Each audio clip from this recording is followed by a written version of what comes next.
Mga solid passer player ng Barangay Ginebra, palag na ba sa semifinals? Vic Manuel, may bago ng team. At Mikey Williams to SMB, kapalit si Motaw Tua. At bago nga ang lahat, baka naman po pwedeng makahingi ng isang subscription para sa ating channel or paki-follow na rin po kung nagustuhan nyo ang ating mga basketball update. At kung ito na may makakabigat para sa inyo, kahit isang like and share na lamang po. Maraming salamat po. So dito tayo sa nakikita nating maaaring maging malakas at matibay na maging pundasyon ng Ginebra. Lalo na ngayong paparating na semifinals na kung saay kakaharapin nga nila ang may mga magagaling talagang player din na talaga namang matataas at may mas matataas pang kumpiyansa. So para nga sa opinion natin dito mataas lang din naman ang tiwala nila Coach Tim and Boss Al kila Ralph Koo and RJ Abarientos. Mas magandang mabigyan ito ng mas mahabang minuto sa Ginebra dahil na nga sa mas mataas na ring kaalaman nila sa sistema. Kung matatandaan nyo etong dalawang player na to ang hinugot nila Boss Al para makatulong sa ensayo ng Gilas nung nakaraan dahil sila yung nakikitang makakatulong talaga para mas mabuild pa yung sistema. Alam naman natin yung sistema dito sa Gilas tulad ng sistema sa Ginebra, yung triangle system, 'di ba? So for sure, pag nabigyan ng mas mahabang minuto like Ralph Koo, panigurado gaganda ang ikot ng bola. Mahusay mag-assist ito. Malakas na power forward at mataas ang IQ gaya ni RJ Abarientos. So si RJ naman, sa mga hindi nakakaalam, nag-average nga ngayong conference na ito ng 13.33 points per game, 2.40 rebounds per game, and 3.47 assists per game na kung sa ay malaking tulong sa Ginebra na siyang maaasahan lalo na sa mga crucial. So sa tingin nga natin kung mabibigyan lang ng mas mahaba talagang minuto pa etong sila Ralph Koo and RJ Abarientos, lalo na ngayong semis asahan na magiging maganda ang ikot ng bola ng Ginebra. So yun. Kamakailan lang, nagpahiwatig na si Mikey Williams sa kanyang possible PBA comeback. At neto lang may mga naglabasang rumors patungkol kay Mikey. Pero may isa nga ang pumukaw sa ating pansin gaya na lamang sa naging post ni Sir Snow Badwa na kung sa isang malahint na post na to na kung sa ayon dito credit po, sino kapalit ni Mikey Williams? Ito, 33, kaso ayaw ata ng TNT. Ay, na-splok, sorry. So bilang opinion natin dito kung makikita nyo lang yung comment section dito panay Motaw Tua ang panay nakasaad na pangalan dito. So matatandaan namang minsan na ring naging isang katropa etong si Motaw Tua. Kaya lang tinrade lang din naman. Kaya hindi na tayo magtataka kung bakit yung nakalagay dito ay kaso ayaw ata ng TNT. So about naman kay Mike Williams kung si Mikey ang sakaling mapunta sa SMB, mukhang babalik ang tindi ng lineup ng SMB na kung sa ay hindi na maiilang si Mikey rin sa mga team niya sa SMB o sa mga teammate niya sa SMB. Karamihan tropa niya nga po ang mga nandito. So bagamat may kalabuan para sa opinion natin, siguradong kaabang-abang pa rin ang patungkol dito dahil kilala naman natin yang si Sir Snow, hindi yan magpo-post nang walang kinukuhanan talagang legit na impormasyon. So may mga kuliglig yan.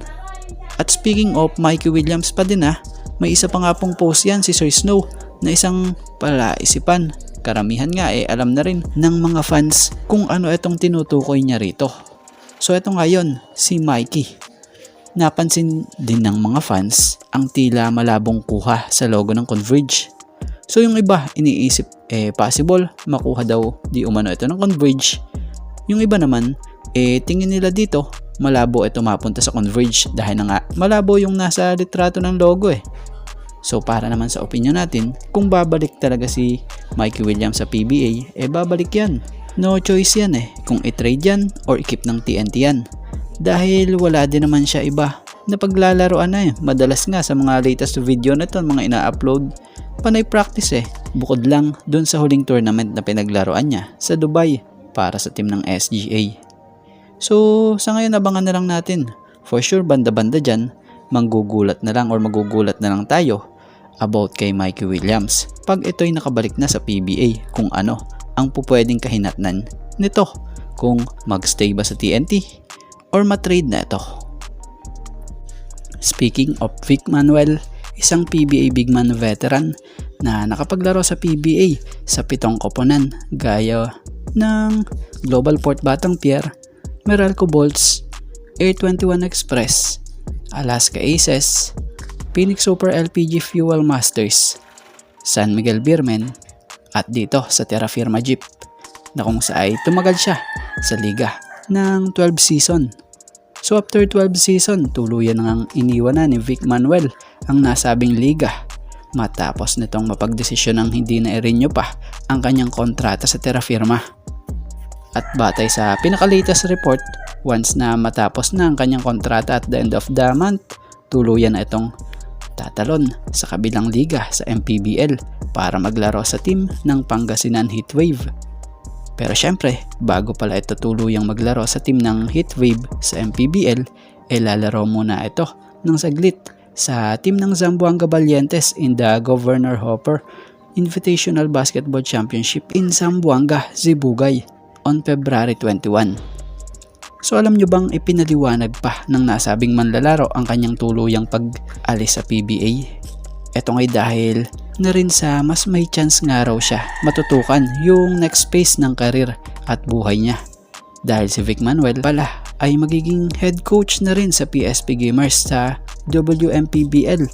Dahil kung matatandaan nyo one of assistant coach ito, si Manuel dito na kung sa ay head coach nito nooy nung nakaraan. Itong kapwa, former Terra Firma Jeep teammate niya at SMB teammate niya noon sa PBA na si Terence Romeo. So anong nangyari pala? Itong si Romeo bababa sa pwesto sa pagiging head coach dito dahil na nga may buhay na contract ito. At si Vic Manuel, siyang expired na at the end of the month. So syempre, para kay Vic Manuel, iniisip nga rin niya yung kung saan mas magbo-boom pa yung kanyang karera. Dahil syempre bilang opinion natin dito ngayon 37-year-old na siya, syempre papalapit na ang pagbabari ng value niya. Dahil matanda na nga at di na rin ganon katindi yung laro niya. Bagamat malakas pa, pero iba yung lakas talaga kumpara mas bata na nga sa liga kaysa sa kanya. So ang ginawa lang ni Vic Manuel yung talagang kung saan mas lalago pa yung pwedeng maging karir niya. So kung sa MPBL niya nakikita, why not, diba? Kung may opportunity na mas maganda. Bukod pa dyan, mahahasa pa yung coaching skills niya din sa kabilang trabaho niya. So syempre sa kabilang banda, inamin rin naman ni Vic Manuel na mahirap syempre iwan ng PBA. Syempre itong araw yung naging tahanan niya since 2012. Kaso nga raw, may obligasyon na nga rin raw siya sa mga bata na tinetrain niya. So hindi na nga lang raw ito para sa kanya, kundi maging sa pangarap din ng mga batang players na gusto niyang maalalayan.